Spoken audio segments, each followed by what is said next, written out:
welcome back to the Blocks Retro Repair YouTube channel. Today we're going to be working on this Area 51. Previously, we recapped the monitor and got it so it actually turns on. The issue is the hard drive's actually bad, so it won't actually boot and you can't play the game. So what we need to do is actually reprogram a new hard drive. I've actually plugged this board into one of my other machines to verify it's fully functional, which it is. So we literally just need to program a new hard drive for it, and this game will be done, except for fixing the crack there in that marquee that unfortunately is very damaged. But hopefully we'll be able to repair that. I don't really want to have to replace it because, well, I don't have any on hand. Let's pull this hard drive out. There's no reason to, I guess, because it's kind of dead, but we're going to replace it with a new SSD. Now, if we look closely, we can see that the shock sticker actually has not gone off on that hard drive. I've personally never actually seen one go off on any of these hard drives. These Atari hard drives always have these shock watch stickers on them. I've never seen one actually have the shock watch sticker go bad, but I have seen multiple of these Atari games with bad hard drives. It's most likely due to the fact, you know, the games are 30 years old by now, and, well, the hard drives die over time. It's not because of any weird shocks that happened, it's just a fact that it's old and has died. We also really need to clean this thing up. It is sitting here in a barn for storage, and it is covered in dust and dirt.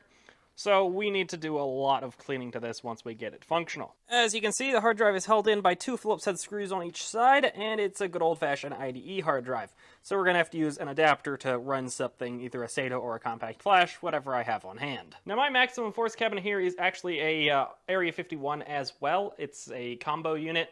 It uses the same motherboard, and you can actually just get the kit to do it. It requires some new chips put in, and it also requires you to obviously put a different hard drive in it.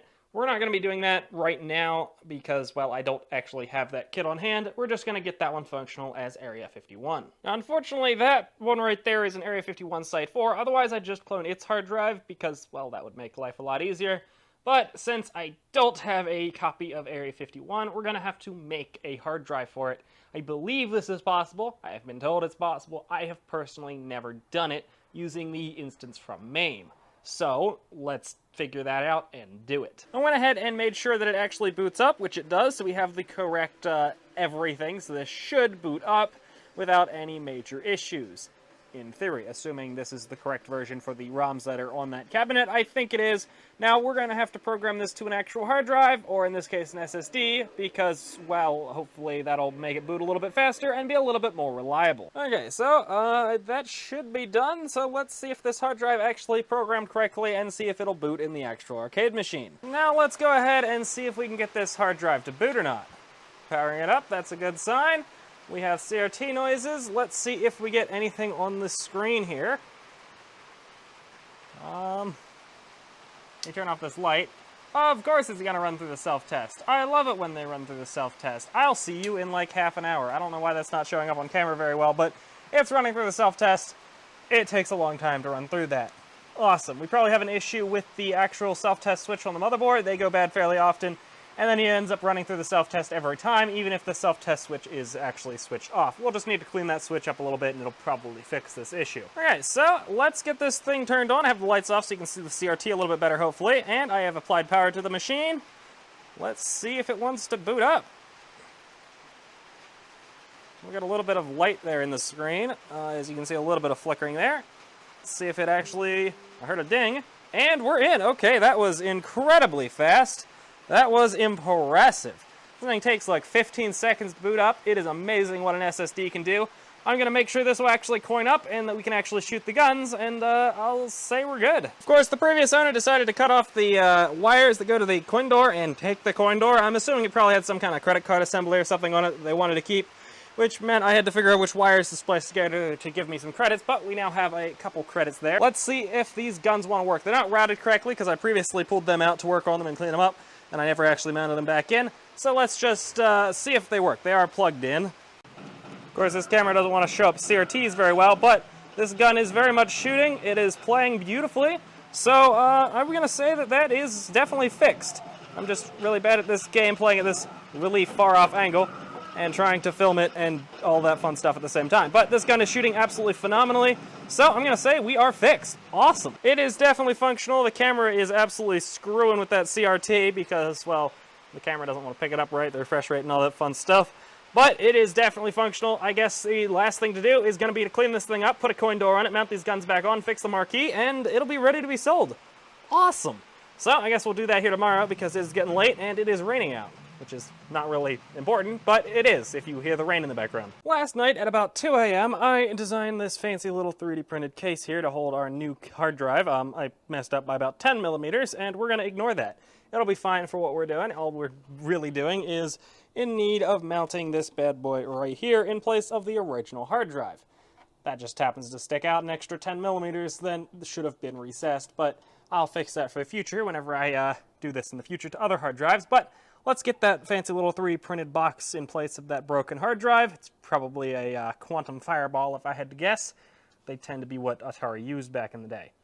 We get that swapped out, and then I guess we'll bolt the guns back on, and then we just give this thing a giant bath because it is in desperate need of it, and we'll see what we can do about that marquee. One dead quantum fireball out, and we have our new SSD, now with screws holding it together to go back in. Not sure what AT&T was doing with AT&T chips on the bottom of quantum fireballs, but sure.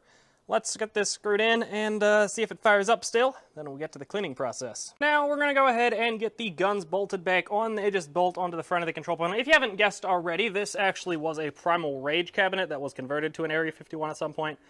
I would convert it back, but I'm not in the business of losing money. And I would lose quite a bit of money trying to convert this back. A Primal Rage PCB, new artwork for the sides, fixing the control panel, all of that would lose me quite a good bit of money because those parts would cost me way more than I'd be able to sell a Primal Rage cabinet for. And an Area 51 cabinet is quite a popular cabinet, so I should have pretty much no issues selling this. Okay, so I'll have to grab a third bolt for the second gun right there, but that's not a big deal. Now what we're going to do is actually clean this thing up because it is covered in dirt. Get this thing cleaned up, we'll pull that marquee off, see what we're left with under there, and we'll also have to grab a coin door because the previous people I got this off of kept the coin door. I'm not going to complain, even though I have complained a whole bunch about that, because this machine was free, so let's be real, it doesn't really matter. I highly doubt I have a marquee for one of these. I do have a lot of marquees that I did not inventory because I'm an idiot, but I highly doubt one of them is this because that would be too convenient. I'm not 100% sure where I'm going to get one. Hopefully there's somebody selling reproductions on eBay or something, but for now, I guess we're going to have to go marqueeless, which sucks. Went ahead and turned the brightness of the CRT up a little bit because it seemed a little dim. My camera's doing some weird stuff with the focusing of it. But as you can see, it is much better now, and you can see it a whole lot nicer. That looks absolutely beautiful. We really need to clean this glass. The glass is making it so the screen looks a little bit more blurry than it actually is. That's a pretty clear CRT. Lighting in here kind of sucks, but I have some coin door assemblies here. I think we'll just steal one of these coin doors off of here, and that should be what we need to finish up that machine. As it turns out, replacement marquees are a little over 20 bucks, so we're just going to get a remanufactured marquee because, well, I didn't really think about the fact that they were that available. Had I would have just not even thought about repairing the one that was in it. This machine looks absolutely fantastic. The last thing I'd want to do is half-ass the marquee. For a little over 20 bucks, it's definitely worth just getting a brand new one. Gone ahead and got our new coin door mounted up. It's all wired in. Now I'll have to get locks for it. And I also need to get some lights because I'm out. But I can now add credits to the machine. I'm not sure if you were able to actually hear the credits being added, but get some locks for that, and that will be done down there. So we are looking absolutely fantastic. This machine, a little bit more work, and it'll be ready to sell. Had to lower my light, and now I gotta raise my light back up so you can actually see stuff. But with that, I'm going to say we're pretty much done. There's just a little bit more stuff we need to do. We'll have to get a new marquee in, but I'm going to have to wait for that to actually arrive. And we need to get a couple bolts and locks. Locks for all of the doors, including the drawer down here. But this drawer is also bolted closed, I guess, so it doesn't just have all the weight being pulled on that lock. So we'll have to get some bolts for that. But other than that, this machine is, well, done. So a new marquee and a few bolts, and this thing will be up for sale, though I'm pretty sure I've already sold it. We'll find out if the person actually comes through or not. But, well, Area 51, mostly done.